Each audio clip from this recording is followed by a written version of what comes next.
What is the essence of being a woman? Gusto makita ko. Pwede kunin ko ng demo.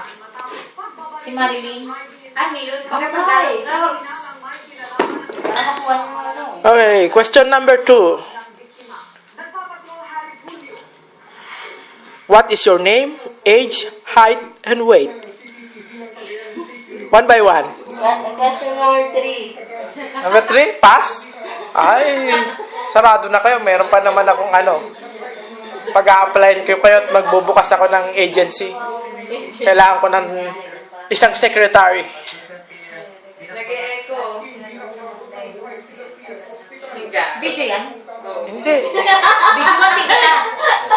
Bibidyoan din kita. Oh?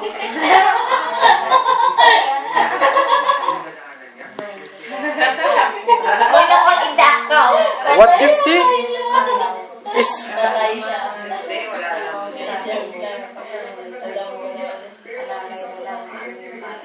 Ay, naantok na yung lasing.